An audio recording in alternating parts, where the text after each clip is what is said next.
अस्सलाम वालेकुम नाज़रीन, आप देख रहे हैं अब बोलना होगा। पीटीआई और पीडीएम का मुकाबला करवाया जाए तो किसकी कारकर्दगी बेहतर होगी। निजी टीवी चैनल के प्रोग्राम में एंकर पारिस जहां ज़ेब ने अत्तर काज़मी से सवाल किया और साथ ये भी पूछा कि इन सब के बाद ये हुक्मरान किस मुंह से आवाम के पास जाएंगे। आइए आपको जवाब सुनाते हैं इस वीडियो में। अच्छा, ये जो पिछले 5 साल में जो चेयरमैन पीटीआई की हुकूमत थी उसके 3.5 साल और इनके 16 माह की जो कारकर्दगी है, जरा उसका कंपैरिजन तो दीजिएगा, किसकी कारकर्दगी बेहतर थी, अवाम किससे खुश थे? देखें, ये तो इसका असल कंपैरिजन तो अवाम करेंगे और अवाम फैसला करेंगे इलेक्शन वाले दिन। ये 2 सूबों में जो इलेक्शन से भाग रहे हैं, क्या ये वैसे ही भाग रहे हैं? ये पाकिस्तान की तारीख की सबसे बड़ी काबीना थी, 80+ वजीर और मशीर। दूसरी तरफ कहते थे कि खाने के लिए रोटी नहीं है, हम हर जगह पे जाते हैं तो लोगों से मांगते हैं। भाई, इतनी बड़ी काबीना आपने किस लिए रखी हुई थी कि इस्तेकाम पाकिस्तान वाले भी आखिरी दिन तक काबीना का हिस्सा रहे। ये इस मुल्क के साथ ऐसा मजाक हुआ है। और दूसरा, ये जो फॉल्ट से बचा लिया, वो बार बार बता रहे हैं। देखें, इससे बड़ी क्या बात होगी? ये वही है बात है, हर शख्स डिफॉल्ट हो गया, गरीब जी। ये वही चीज है कि आप मुझे कहें कि ये बटन लगा, इसको दबा दोगे तो ये लाइट ऑन हो जाएगी। मैं कहूँ नहीं, जरा पहले मैं जरा उधर से घूम के आऊंगा, मैं इधर जंप मारूंगा, मैं उधर करूंगा। ये तो पहले दिन पता था कि आप IMF के पास चले जाएं तो डिफॉल्ट बच जाएगी। मिफ्ता ने तो 6 महीने पहले डील कर ली थी। ये तो इन लोगों ने उसको डिले किया।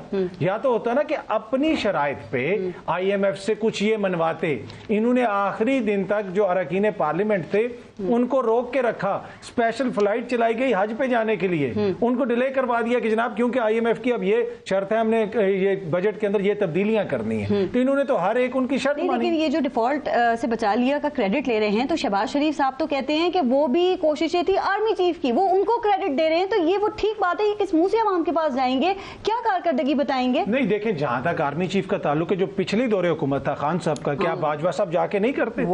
उस जमाने में दिया नहीं जाता था, वो करते भी थे। उस जमाने में वो जाती थी अस्करी क़यादत और बहुत सारे इनके काम करते थे। इस दफा भी करती है। पर इशू ये है कि हुकूमत में तो इनको एस्टेब्लिशमेंट बड़ी अच्छी लगती है।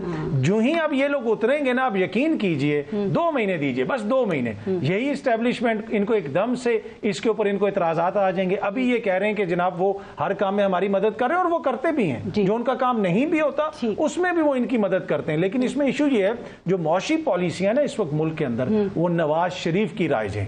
बाकायदा तौर पे सरकारी त्यारे पे, वजीर आजम के त्यारे पे बैठा के इसहाक डार को जबरदस्ती भेजा गया कि ये नवाज शरीफ साहब के वजीर खजाना है। तो ये जो जितनी भी हमने समरात इकट्ठे किए हैं 16 माह में, उनका निचोड़ जो है वो नवाज शरीफ साहब की मौशी पॉलिसियों का। फैसला अवाम ने करना है। इलेक्शन होंगे, जो आप समझते हैं जो आपके हक में बेहतर है, गरीब की सुन सकता है, उसे वोट डालें। सही और गलत में फर्क जानकर फैसला करें। इसी के साथ अपनी मेजबान हमारा हाशिम को दीजिए इजाजत। अल्लाह ने के बाद।